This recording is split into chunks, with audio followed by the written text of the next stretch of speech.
Hello everyone, welcome to SSC मैथक्स्ट। आशा करता हूँ कि आप सभी अच्छे होंगे और अपनी पढ़ाई में व्यस्त होंगे। तो चलिए आज हम नॉर्मल डोज लेंगे जिसमें हम coordinate geometry, time and work, number system और इंस्टॉलमेंट के कुछ क्वेश्चन करेंगे। ठीक है, और आशा करता हूँ कि आप इस सीरीज़ को फॉलो कर रहे होंगे और मिक्स क्वेश्चन की प्रैक्टिस कर रहे होंगे क्योंकि अल्टीमेट आपको वही रिजल्ट देने वाला है। ठीक है, और आप वेंडर के बारे में सोचना बंद कर दो कि क्या कौन कंडक्ट कराएगा एग्जाम, कौन पेपर बनाएगा। आप इसके बारे में सोचो। आपके हाथ में क्या है? आपके हाथ में करना है, मेहनत करनी है, आपको सिलेबस कंप्लीट करना है। ठीक है, टाइम टू, क्योंकि ज़्यादा टाइम नहीं लगेगा एग्जाम डेट आने में। ठीक है, आपको टाइम पता ही नहीं चलेगा कि क्या टाइम निकल गया है, आप यही सोचते रह जाओगे वेंडर के बारे में। आपका सिलेबस कंप्लीट है तो आपको वेंडर चाहे कोई भी आ जाए, क्या होगा, ज़्यादा से ज़्यादा पैटर्न चेंज होगा ना, उसके अलावा क्या होगा। तो आप ऐसा करो ना कि आप कमांड बनाओ, चाहे हर एक चैप्टर में कमांड बनाओ। कमांड कैसे बनेगी? अगर आपका 70 to 80% सिलेबस हो चुका है तो आप मिक्स क्वेश्चन की तरफ बढ़िए और मॉक लगाइए डेली। ठीक है, आपको वही डर खत्म करेगा, बाकी और कुछ नहीं है। और मल्टीपल टाइम रिवीजन करिए। ये सीरीज इसीलिए बनी है। ठीक है, कि हर चैप्टर को हम एग्जाम से पहले टच कर लेंगे और मल्टीपल टाइम्स रिवीजन कर चुके होंगे। ठीक है, तो चलिए आइए बढ़ते हैं हम क्वेश्चन की तरफ। तो चलिए पहला क्वेश्चन हमारा कोऑर्डिनेट ज्योमेट्री का, और कोऑर्डिनेट ज्योमेट्री के लिए मैं कंप्लीट एक क्लास लाऊंगा। ठीक है, या टॉपिक वाइज कवर करा के फिर एक कंपाइल करके आपको वीडियो दे दूंगा। तो चलिए पहले मिक्स क्वेश्चन की प्रैक्टिस करते हैं। तो रिफ्लेक्शन निकालना है। रिफ्लेक्शन क्या होता है? पहले इससे पहले आप ये जान लो कोऑर्डिनेट एक्सेस क्या होता है, एक्स एक्सेस क्या होता है, वाई एक्सेस क्या होता है ना। तो ये देखिए कोऑर्डिनेट एक्सेस होता है, मान लो ये एक्स एक्सेस है हमारा, क्या है, एक्स एक्सेस, और ये हमारा क्या है, वाई एक्सेस। ठीक है, इसको हम क्या बोलते हैं, कार्टेशियन प्लेन बोलते हैं। ठीक है, एक प्लेन है हमारा। ठीक है, एक्स वाई। तो देखिए एक्स कैसे, ये हमारा ओरिजिन है, यहाँ कोऑर्डिनेट्स क्या होते हैं, 0 0। एक्स वाई भी 0 होगा और एक्स भी 0 होगा। उसी तरह यहाँ पे देखो एक्स ले लो, 1 2 3, ये 4, ये 5, ये 6। ठीक है, यहाँ पे -1 -2 -3 और -4 -5 अप टू ये कहाँ तक जाएगा आपका, माइनस इन्फिनिटी तक। ये कहाँ तक जाएगा, प्लस इन्फिनिटी तक। उसी तरह वाई, ठीक है, y1, ये 2, ये 3, ये 4, इसी तरह प्लस इन्फिनिटी तक। इसमें -1 -2 -3 -4 -5 अप टू माइनस इन्फिनिटी तक वाई एक्सिस। ठीक है, अब देखिए जैसे पॉइंट है कोई, ये है, इस पॉइंट का कोऑर्डिनेट्स क्या होंगे, तो हम उसको क्या बोलते हैं, एक्स वाई। ठीक है ना, कोऑर्डिनेट्स ऑफ पॉइंट क्या है, एक्स कॉमा पॉइंट। जैसे ये 3 और ये वाई, तो यहाँ एक्स क्या हमारा 3 है, ये हमारा क्या है, यहाँ पे 4 है, वाई सॉरी 4, यहाँ पे हमारा एक्स क्या है, 4 है, और वाई क्या है, ये है। तो हमारा कोऑर्डिनेट्स, किसी पॉइंट का कोऑर्डिनेट्स क्या है, ये। ठीक है, अब ये जानिए कोऑर्डिनेट्स एक्स क्या होता है, ये। तो इसको हम बोलते हैं एब्सिसा। क्या बोलते हैं, एब्सिसा। और इसको हम क्या बोलते हैं, एक्स वाई को हम क्या बोलते हैं, आपको ऐसे ही बोल सकता है एब्सिसा की वैल्यू बताओ। ठीक है, आपको बोलता है ऑर्डिनेट बताओ, ऑर्डिनेट क्या होगा इस कोऑर्डिनेट का। ठीक है, ये तो हमारा कोऑर्डिनेट है, कोऑर्डिनेट क्या, एक्स वाई। तो एक्स को क्या बोलते हैं, एब्सिसा बोलते हैं, मैंने लिखवा दिया आपको। और वाई को क्या बोलते हैं, ऑर्डिनेट बोलते हो। तो आपसे डायरेक्ट एक्स वाई ना बोल के आपसे बोलेगा एब्सिसा निकालो, ऑर्डिनेट निकालो। तो ठीक है, तो आपको कंफ्यूज नहीं होना उस चीज़ में। ठीक है, ये चीज़ क्लियर हुई। आइए अब ये जान लो, आप कोऑर्डिनेट कोऑर्डिनेट के बारे में तो पता है ना, ये हमारा फर्स्ट कोऑर्डिनेट है ना, ये हमारा सेकंड है, और ये हमारा थर्ड है, ये हमारा फोर्थ। तो इसमें क्या होता है, एक्स और वाई दोनों पॉजिटिव होते हैं। इसमें क्या होता है, वाई एक्स नेगेटिव होता है, देखो ये एक्स नेगेटिव और वाई पॉजिटिव होता है, तो ये क्या हो जाएगा हमारा -x वाई। और इसमें क्या होता है आपका ये, इसमें क्या होता है, दोनों नेगेटिव होता है, एक्स -x -y, और इसमें दोनों वाई नेगेटिव होता है, एक्स पॉजिटिव होता है, तो एक्स माइनस में वाई। ये चीज़ समझ में आई आपको, कोऑर्डिनेट्स। और कोऑर्डिनेट्स क्या होते हैं, और उसमें एक्स को क्या बोलते हैं, एब्सिसा बोलते हैं, वाई को क्या बोलते हैं, ऑर्डिनेट बोलते हैं। ठीक है, आ जाइए रिफ्लेक्शन की बात करते हैं। तो रिफ्लेक्शन जाने से पहले आप ये समझिए, रिफ्लेक्शन जाने से पहले मान लो कि आप, ये मिरर है, आप यहाँ खड़े हो। ठीक है, इस पॉइंट पे खड़े हो, तो आपकी इमेज कहाँ बनेगी, कितनी दूरी में, पता है आपने ये फिजिक्स में लॉ पढ़ा है ना, आपकी जो इमेज बनेगी उसकी भी दूरी क्या होगी, सेम होगी, सेम डिस्टेंस में बनेगी। ठीक है, मिरर से। तो ये देखिए उसी तरीके इसमें जैसे आपको दे दिया, किसके थ्रू निकालना है, लाइन x-3 के थ्रू इसकी रिफ्लेक्शन निकालना है, किस पॉइंट की, ये कोऑर्डिनेट्स हमको दिया, ये x है, ये y है, एब्सिसा, और ऑर्डिनेट क्या दिया, -5 दिया। तो इसकी इमेज निकालनी है -5 की, किसके थ्रू, ये लाइन है x-3 = 0 के थ्रू इसकी इमेज निकालनी है। तो पहली चीज़ ये, पहला मैं आपको ग्राफ से बता दे रहा हूँ एक्सेस बना के, पर आपको एग्जाम में एक्सेस नहीं बनाना है। ठीक है, आपको डायरेक्ट बनाना है। कैसे बनाना है मैं बताऊंगा आपको, पहले आप ये देखिए अंडरस्टैंडिंग के लिए कि कैसे बनेगा। तो पहले आप इसका नहीं देखिए, x-3 का मत देखिए, पहले आप इसका देखिए, इस वाले का एक्स एक्सिस का देखिए। ठीक है, मान लो ये x और y। तो एक्स एक्सिस में क्या होता है, एक्स एक्सिस में कोऑर्डिनेट क्या होता है, x और 0। ठीक है, ये हमारा एक्स एक्सिस है, कहीं पॉइंट -5 -6, ये कौन से क्वाड्रेंट पे आएगा, आपका फोर्थ क्वाड्रेंट पे। मान लो ये x हमारा -5 है और हमारा ये वाई मान लो क्या है, -6 है। ठीक है, तो ये पॉइंट कहीं ये लाई कर रहा है यहाँ, ये पॉइंट कहाँ लाई कर रहा है, यहाँ कर रहा है। ठीक है, क्या है -5 और -6, तो इसकी रिफ्लेक्शन बताना है ये एक्स एक्सिस के थ्रू, इसके थ्रू। तो ये डिस्टेंस जहाँ से यहाँ इतनी डिस्टेंस यहाँ से यहाँ होगी। तो देखिए यहाँ पे एक्स क्या रहेगा, -5 ही रहेगा ना, तो यहाँ क्या लिख लो, -5 रहेगा। अब यहाँ से वाई कितना चला, यहाँ -6 से पहले यहाँ 0 गया। ठीक है, फिर 0 से फिर यहाँ तक कहाँ चलेगा, सेम डिस्टेंस चलेगा, मतलब +6 चला, तो यहाँ से भी कितना चलेगा, +6, तो कितना हो जाएगा, 6 हो जाएगा। तो -5 6 आ जाएगा आपका आंसर।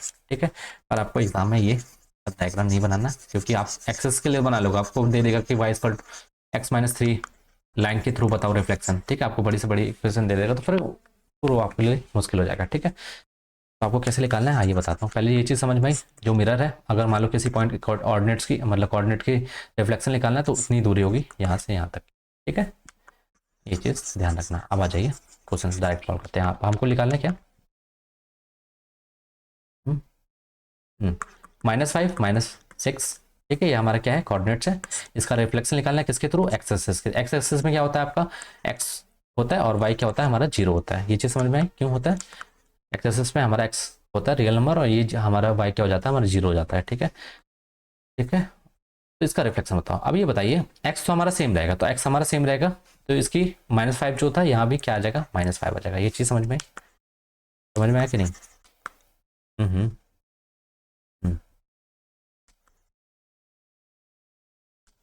यहाँ से यहाँ एक्स 0, तो यहाँ से यहाँ फिर डिस्टेंस, तो यहाँ क्या हो जाएगा, -5 आ जाएगा। अब ये देखिए मैंने क्या बताया, यहाँ से यहाँ डिस्टेंस जितनी होगी, यहाँ से यहाँ भी डिस्टेंस क्या होगी, सेम होगी। तो माइनस वाई को नोटिस करिए, वाई माइनस वाई कैसे मूव हो रहा है, कैसे चेंज हो रहा है, -6 से 0 हो गया, तो इसका मतलब +6 का चेंज होगा। तो इसी तरह यहाँ से वाई +6 का ही चेंज होगा। ठीक है, सेम दूरी पे उसकी इमेज बनेगी। ठीक है, यहाँ से क्या होगा, सेम होगा, +6 की डिस्टेंस चलेगा, तो कितना हो जाएगा, -5 6। ये चीज़ समझ में आई आपको, तब भी आपका आंसर क्या आ जाएगा। ये आइए और देखिए, आपको डायरेक्ट इसी मेथड्स लगाना। वाई एक्सिस लिख लो, आपको ये इसकी इमेज निकालनी है, -5 -6 की, इसके through, Y axis through, Y axis through बताइए। वाई एक्सिस में क्या होता है, x 0 होता है, वाई क्या होता है, वाई मान लो। ठीक है, तो वाई आपका सेम रहेगा, तो याद रखना है वाई एक्सिस और एक्सिस में बोलेगा तो एक्स सेम रहेगा, वाई एक्सिस में वाई सेम रहेगा, बस आपका एक्स चेंज हो रहा होगा। ठीक है ना, एक्स चेंज हो रहा होगा, तो वाई सेम रहेगा। तो मैं लिख लेता हूँ, वाई कितना है यहाँ, -6 है, तो यहाँ भी कितना हो जाएगा आपका, -6 हो जाएगा। ये चीज़ समझ में आई। अब आइए यहाँ पे एक्स को देखिए कैसे चेंज हो रहा है, यहाँ से यहाँ जो दूरी है, यहाँ से यहाँ भी उतनी दूरी होगी। तो -5 से ये कितना हो रहा है, +5 हो रहा है, और यहाँ से कितना हो रहा है, +5 हो रहा है। ठीक है, ये कितना हो जाएगा आपका, 0 + 5, ये कितना हो जाएगा, 5 हो जाएगा। तो 5 और -6 आ जाएगा आपका कोऑर्डिनेट से। ये चीज़ समझ में आई। आइए और देखिए एग्जाम्पल। अब आ जाइए इस क्वेश्चन में, इस क्वेश्चन के ये क्वेश्चन कैसा, इसका रिफ्लेक्शन निकालना है इस कोऑर्डिनेट का किसके थ्रू, x = -4। तो पहले आपको डायग्राम बनना चाहिए कैसे, x दिया है समथिंग a, ठीक है, और y = समथिंग दिया है, y = b। तो ये पैरेलल टू किसके बनती है, y एक्सिस, तो ये पैरेलल किसके बनती है आपका x एक्सिस से। कैसे देखिए, y = -4 दिया है, तो मान लो y 1 है, 2 है, ये 3 है, ये 4 है, इसी तरह यहाँ -1 है, -4 -1 -2 -3 और ये -4। तो x = -4 क्या बनेगी आपकी, ये लाइन बनेगी, कौन सी लाइन, 4 से जाते हुए ये लाइन। तो ये क्या है हमारी x = -4 की लाइन, किसके पैरेलल है आपके, ये y एक्सिस है ना, इसके पैरेलल है, और ये क्या हमारा x एक्सिस। ये चीज़ समझ में आई। उसी तरह अगर मैं बोलता हूँ y = -4 बताओ, y = 4 बताओ, तो y = 4 क्या होगा, ये 1 ये 2 ये 3 ये 4, ये ये y 4 है ना, यहाँ से आप ऐसे खींचोगे 4। तो ये कौन सी लाइन है, y = 4 किसके पैरेलल है, ये x एक्सिस के पैरेलल है। जब x = समथिंग दिएगा तो y एक्सिस पैरेलल, और y समथिंग दिएगा तो किसके पैरेलल होगी, x एक्सिस के पैरेलल हो जाएगी। ठीक है, ये चीज़ समझ में आई। तो आइए देखिए इस क्वेश्चन को सॉल्व करते हैं। अब ये देखिए कोऑर्डिनेट ये कहाँ बनेगा, -1 है ना, इसको हटा लो पहले में। ठीक है, हाँ, तो ये देखिए इस लाइन के थ्रू हमको इमेज लगानी है किसकी, -1 3, -1 किधर है, x का माइनस, ये हमारा x है ना, FC सा, ये -1 है, और ये कितना है 3 है, y का 3। तो यहाँ पे हमारा पॉइंट है कौन सा, y -1 3। ठीक है, इसका रिफ्लेक्शन बताना है। तो मैंने बताया यहाँ से यहाँ जो जितनी दूरी होगी, यहाँ से यहाँ भी उतनी दूरी होगी, तो आपका रिफ्लेक्शन यहाँ पे बनेगा। तो यहाँ से देखिए x कितना चला, x देखो यहाँ पे क्या है आपका, x अपन का -4 है, और y हमारा कांस्टेंट रहेगा। तो y जहाँ जितना यहाँ पे क्या होगा, सेम होगा। यहाँ 3 था, तो यहाँ भी क्या होगा आपका 3 ही होगा। ठीक है, ये चीज़ समझ में क्या होगा, 3 होगा। अब यहाँ से देखिए -3 से कितना हुआ, -4 हुआ, ठीक है, कितना -3 चला, यहाँ से भी कितना चलेगा -3, तो -4 से -3 चलेंगे, कितना हो जाएगा -7, कितना हो जाएगा -7 हो जाएगा x, और y कितना हो जाएगा हमारा 3 हो जाएगा, ठीक है? क्या हो जाएगा 3 हो जाएगा, तो क्या हो जाएगा हमारा, कुछ गड़बड़ तो नहीं कर रहे हैं ना, x हमारा तो नेगेटिव ही रहेगा और y हमारा 3 ही रहेगा, ठीक है। तो ये हमारा -7 और -3 होना चाहिए था। नहीं, तो हमारा क्या हो जाएगा -7 3 हो जाएगा, तो यहाँ हटा लेना, ठीक है इसको, ठीक है। ये चीज़ समझ में आई? आइए देखिए, आपको डायरेक्ट बताता हूँ डायरेक्ट कैसे सॉल्व करना है, आपको ये हटा दो।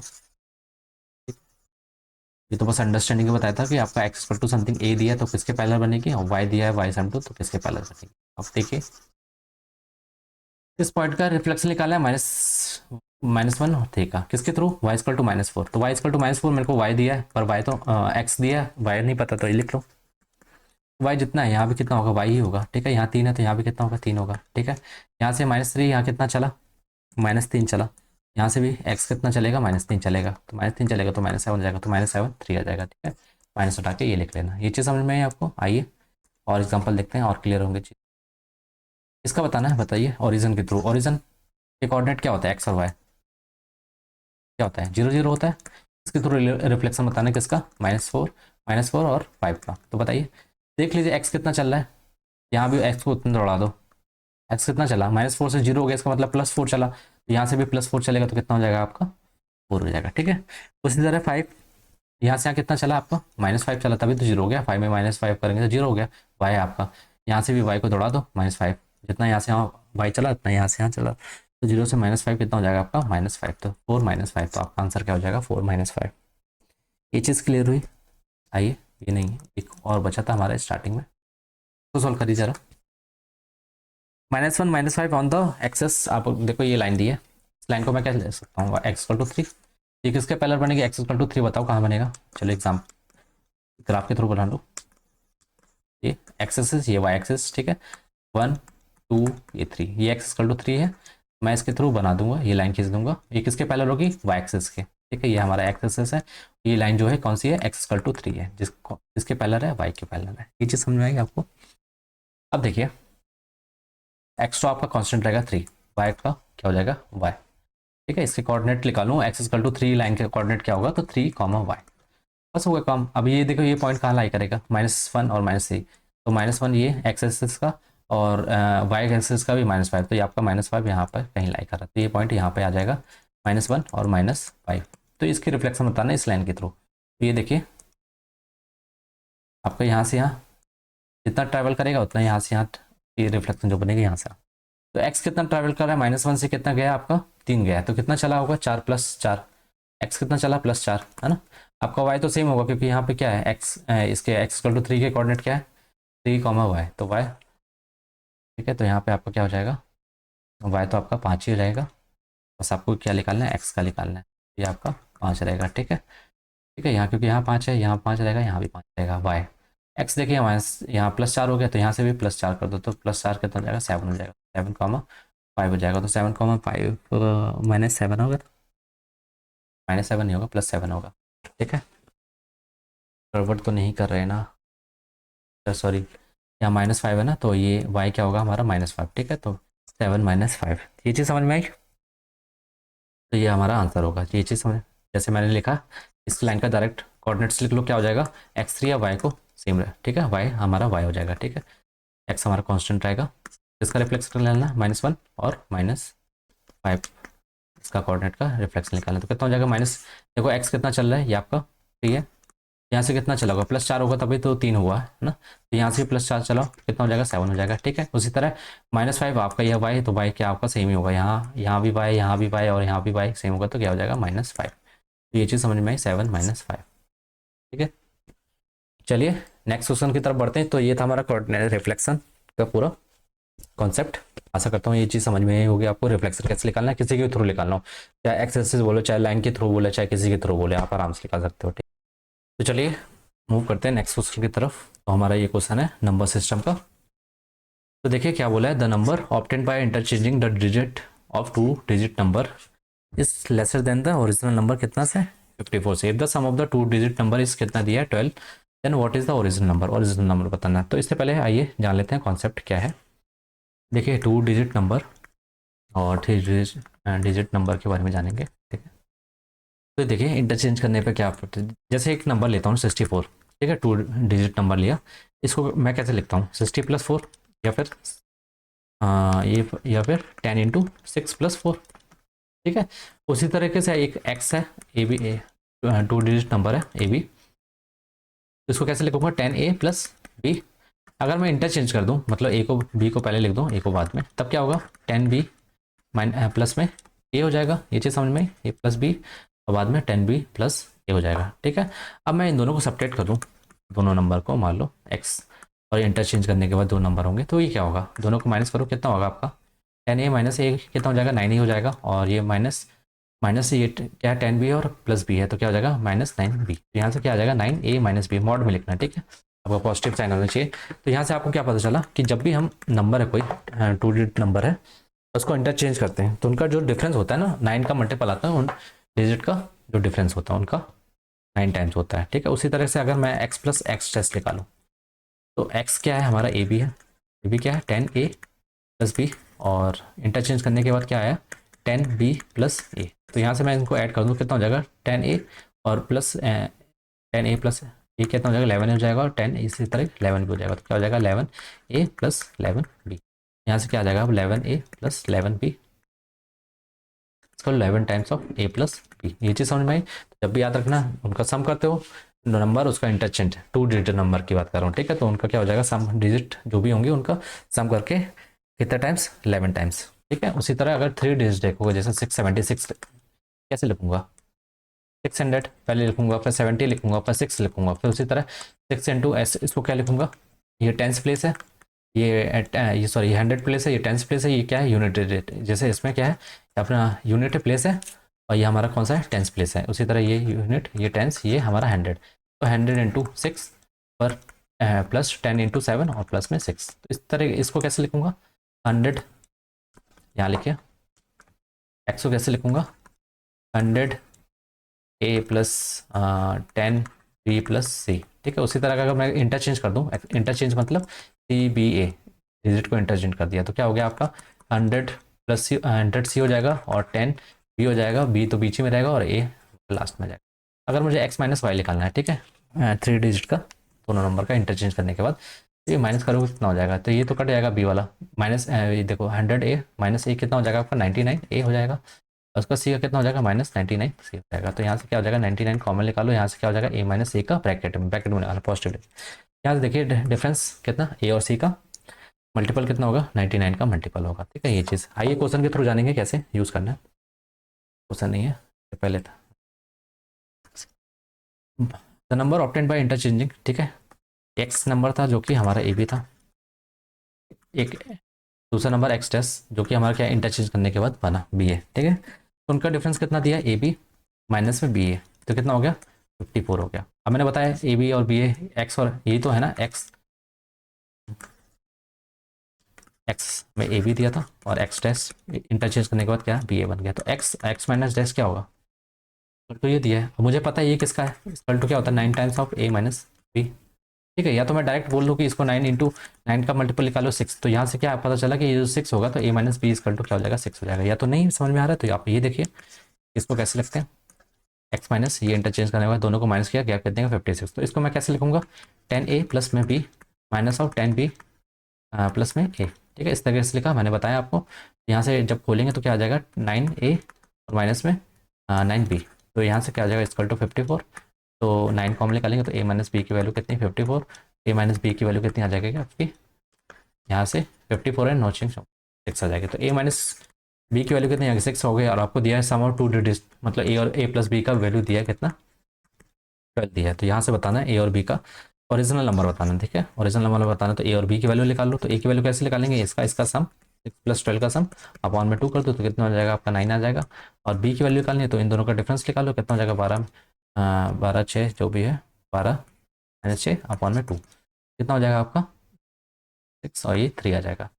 तो जो ओरिजिनल नंबर है वो क्या हमारा x था ए बी, तो a क्या आया हमारा 9 आया, b क्या हमारा 3 आया, तो 93 हमारा नंबर होगा। तो यहाँ 93 दिया, तो क्या होगा, नॉन होता होगा, ये मत लगा के आ जाना, आपको ओरिजिनल नंबर बोला, इंटरचेंज करने के बाद तो आपको क्या बन जाएगा एक्स डेस 39 यहाँ पर। इंटरचेंज वाली वैल्यू नहीं पूछी आपसे, क्या पूछी है, ओरिजिनल वैल्यू पूछी है। ठीक है, ये चीज़ समझ में आई आपको, तो मैं आगे बढ़ूँ। तो ये था हमारा कॉन्सेप्ट। आ जाइए नेक्स्ट क्वेश्चन की तरफ, टाइम एंड वर्क का।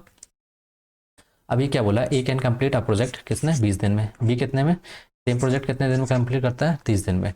ए and B start working on the project together, एक साथ काम करते हैं। A quite 10 days before the project, मतलब प्रोजेक्ट कंप्लीट होने से पहले 10 दिन पहले ही ए छोड़ देता है। ठीक है, ठीक है। In how many days is the project actually complete है, मतलब कितने दिन का प्रोजेक्ट को कंप्लीट होने में लगे। मतलब ये देखिए, पहले ए प्लस बी दोनों एक साथ काम करना, पहले ये देखो, पहले टोटल वर्क निकालो। ए कितने दिन, 20 दिन काम करता है, एक मतलब 20 दिन लगाता है एक प्रोजेक्ट खत्म करने को। बी कितना, 30 दिन लगाता है। तो मैं टोटल वर्क निकाल लेता हूँ, टोटल वर्क यूनिट निकाल लेता हूँ, है ना, 60 यूनिट वर्क। तो 60 यूनिट वर्क बी 20 दिन में खत्म करता है, तो कितने एफिशिएंसी कितनी आ जाएगी, 3 यूनिट। बी की एफिशिएंसी कितनी आ जाएगी, 2 यूनिट। अगर ए प्लस बी की एफिशिएंसी निकालो तो कितनी हो जाएगी, 3 + 2 कितना हो जाएगा, 5 की एफिशिएंसी। तो ये बताइए, पहले तो ए प्लस बी दोनों एक साथ काम किया, फिर क्या किया कि बी ने ए तो छोड़ के चला गया, बी काम किया कितने दिन के लिए, 10 दिन के लिए, है ना, कितने दिन के लिए, 10 दिन के लिए। तो 10 दिन के लिए काम किया। अब बी ने, बी की एफिशिएंसी कितनी है, 2 यूनिट, इंटू 2 कर लो, तो 10 दिन काम किया, 2 की एफिशिएंसी कितना दिन, कितना टोटल यूनिट काम कर डाला उसने, बी ने 10 दिन में 20 यूनिट। ये देखिए टोटल कितना, 60 यूनिट था, उसमें से 20 यूनिट हटा दूँ जो बी ने किए अकेले 10 दिन में, तो कितना बचा, 40। तब 40 जो यूनिट है वो ए प्लस बी ने किया होगा पहले। ठीक है, तो अब इन दोनों की एफिशिएंसी, इन दोनों को मिला के कितने, 5, एफिशिएंसी 5 से डिवाइड करो कितना होगा, 8 दिन में पहले इन्होंने काम किया, फिर बी ने अकेले 10 दिन में काम किया। तो टोटल काम जो कंप्लीट हुआ कितने दिन में हुआ, 8 + 10 डेज में हुआ, तो कितना हो जाएगा, 18 डेज। तो ये समझ में आया आपको, ये सारे टाइप्स में कवर करवाऊंगा आपको एक वीडियो में। ठीक है, इतने दिन पहले छोड़ रहा है, इतने दिन काम करने के बाद छोड़ रहा है, ठीक है, उस टाइप के सारे क्वेश्चन कवर करेंगे एक वीडियो में। आइए ये क्वेश्चन देखते हैं, इंस्टॉलमेंट का है। तो ये देखिए इसमें क्या बोल रहे हैं, मिस्टर विश्वास बॉट एंड न्यू अपार्टमेंट, एक अपार्टमेंट लिया, मेकिंग है cash down payment, cash down payment दिया कितना, 20,28,000 का, एंड एग्री टू पे 2 more ईयरली इंस्टॉलमेंट, ठीक है, equal amount in the next 2 year. मतलब इसने इसी यही इंस्टॉलमेंट दिया, इसी अमाउंट का सेम इंस्टॉलमेंट 2 साल के लिए इसने दिया।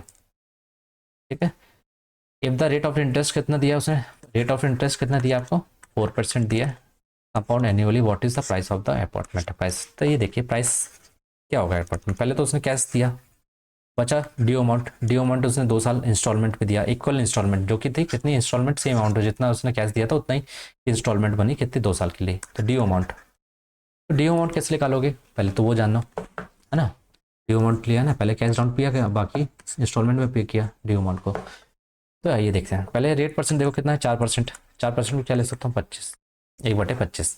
तो देखिए उसने क्या किया, 25 का पहले 26 इंस्टॉलमेंट फर्स्ट ईयर में, ठीक है, कंपाउंड एनुअली है ना। तो उसके बाद सेकेंड ईयर में क्या हो जाएगा, 25, ये कितना हो जाएगा, 26 हो जाएगा, 26 का स्क्वायर, क्योंकि ये सक्सेसिवली होता है ना तो स्क्वायर कर देते हैं। ठीक है, अगर 3 साल के लिए होता तो क्या होता है, क्यूब करते हैं। ये कितना हो, ये सेकंड ईयर का। अब ये बताइए इंस्टॉलमेंट क्या होता है, इक्वल होता है, ये कितना हो जाएगा आपको, पहले ये सॉल्व करिए, 25 का स्क्वायर 625, 26 का स्क्वायर कितना होता है, 676। आपको स्क्वायर अच्छे से याद होना चाहिए 50 तक।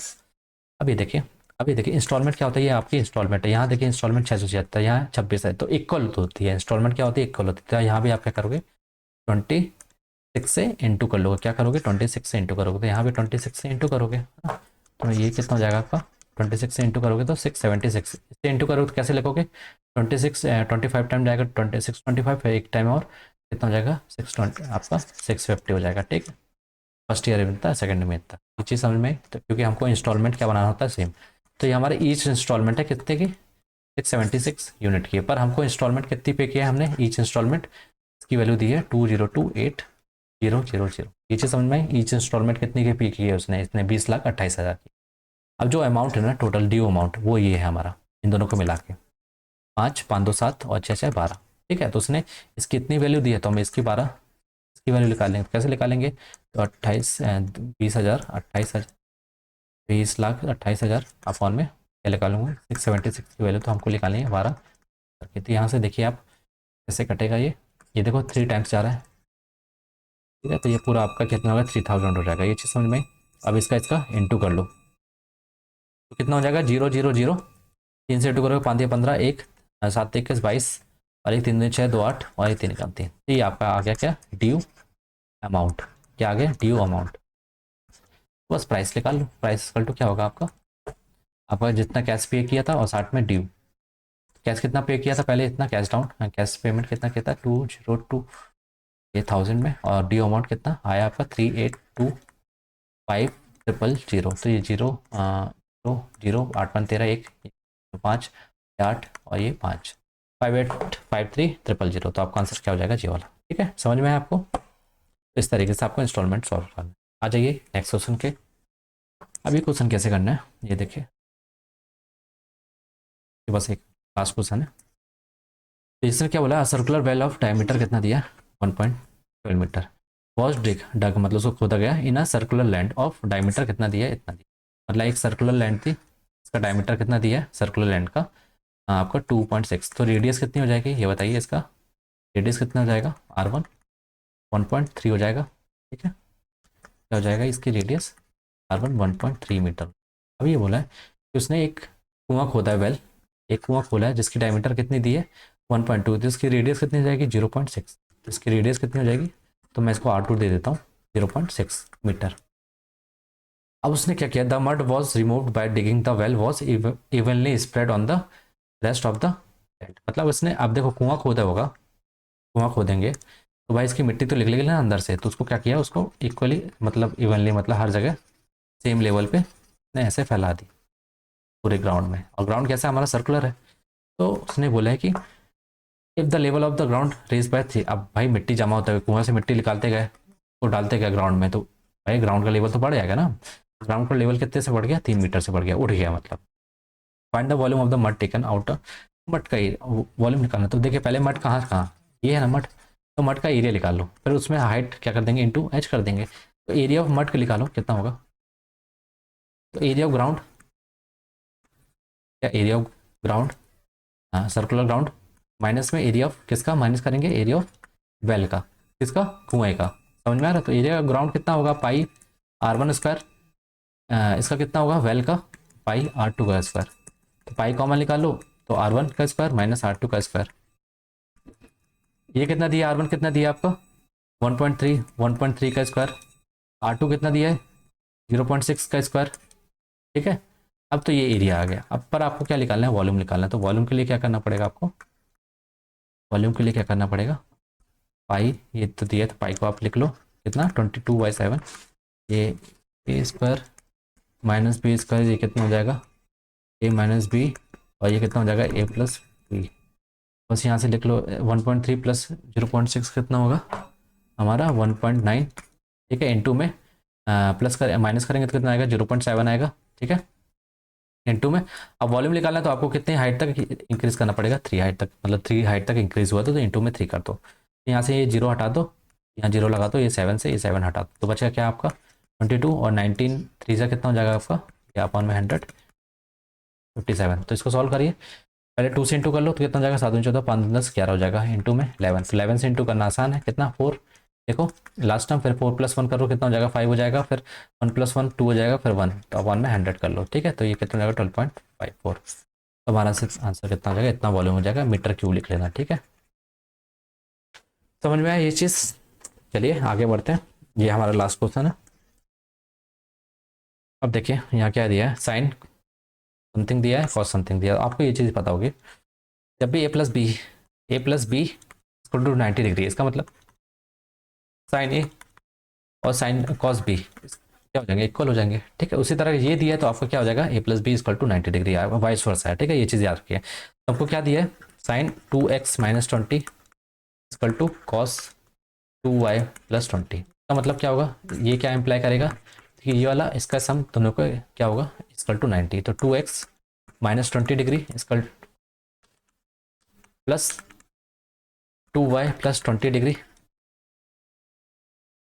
ठीक है, और ये कितना हो जाएगा 90। तो यहाँ से 20 माइनस 20 ये कट जाएगा, तो बचेगा 2 प्लस वाई बचेगा, एक्स प्लस वाई ये कितना हो जाएगा 90 डिग्री। तो यहाँ से X plus Y equal to क्या हो जाएगा 45 डिग्री। अब आपको क्या बोला एक्स प्लस वाई ये आ गया, given that X and Y acute angles हैं और X plus Y less than है। हाँ ठीक है, फाइंड द ये निकालना है साइन एक्स प्लस वाई। तो साइन 45 की वैल्यू निकाल लो बस, एक्स प्लस वाई मतलब 45 कितनी होती है 1/√2। ये चीज़ समझ में है आपको, है ना।